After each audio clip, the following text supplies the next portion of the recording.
Hello, and welcome to my review of West Side Story, the heartwarming tale of racism and forbidden love in 1950s New York.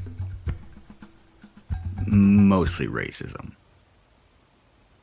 Now, just a little heads up, there will be some spoilers at the end of the video, but I'll make sure to give you a heads up before, just in case you're afraid of having a 60-year-old movie spoiled for you.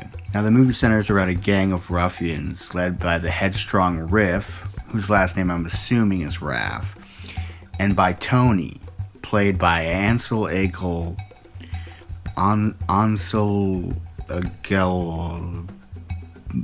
Baby Driver. Now, while Riff Raff is still deeply entrenched in the Jets, Baby Driver is trying to change his life and kind of get on the straight and narrow.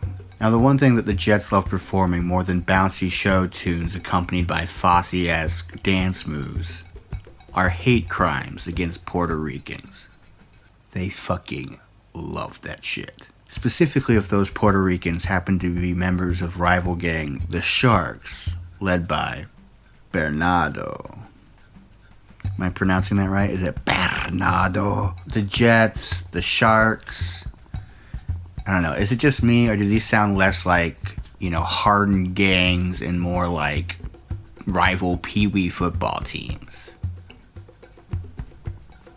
But I digress. Things get complicated when Bernardo's younger sister Maria, who says that she's so small and meek-looking that people often mistake her for a child, decides to go to a dance attended by both gangs.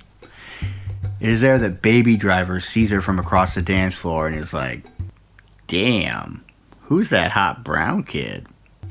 And if this headline is any indication, it looks like he's a method actor. Or just a piece of shit. Let me know what you think down in the comments. The two meet behind the bleachers and they immediately start Puerto Freaking. I'm sorry. And then, of course, from there, they immediately fall deeply in love, based solely on one dance. Like you do. This is, of course, a conflict of interest because the two gangs are gearing up for a rumble. Essentially gang warfare, but with more pliés.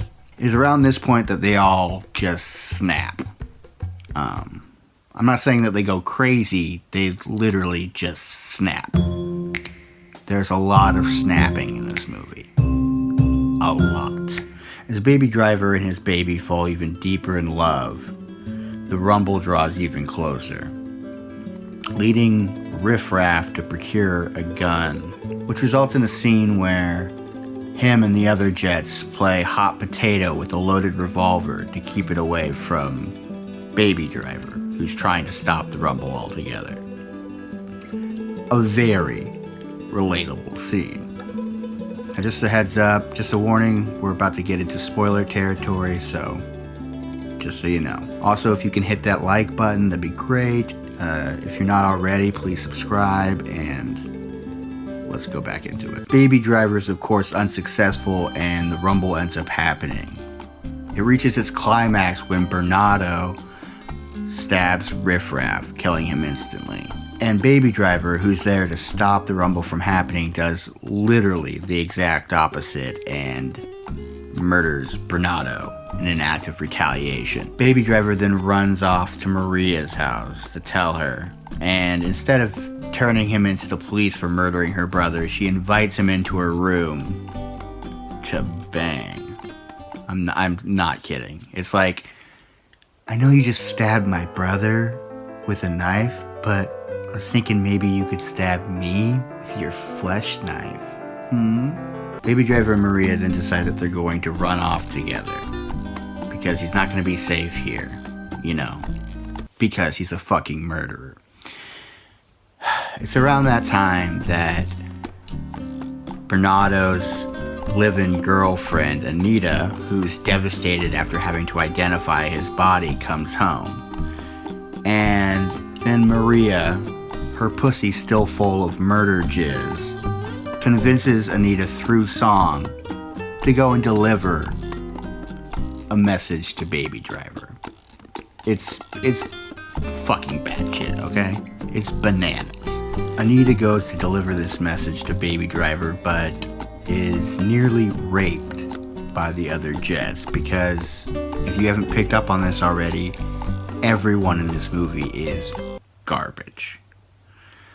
She then tells Baby Driver that him and Maria won't be running off together because Maria has been shot and killed by a guy she went on a date with earlier in the movie named Chino. This drives Baby Driver to the brink of insanity. He's inconsolable. I mean, he doesn't seem that torn up about the fact that his best friend Riff Raff was murdered, or the fact that he now himself is a murderer, but finding out that a girl he's known for one day is dead just really does him in. So he does what I think we all would do, and he walks out into the rain, the empty streets, and starts yelling out, "Chino! Chino! Shoot me too, Chino!" So it's about this point where Maria, who's not dead at all, shows up with her bags like, "Hey, I'm ready for the trip."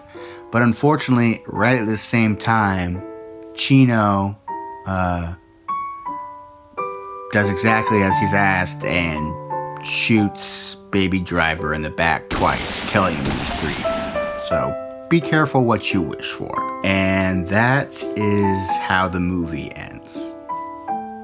So, now how did I feel at the end of the movie? Well, I think the only way to explain it is through a musical number.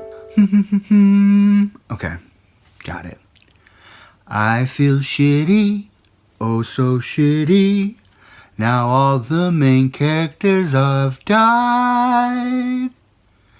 And I'm lucky that I'm already on SSRIs. Fa la la la la la la la la.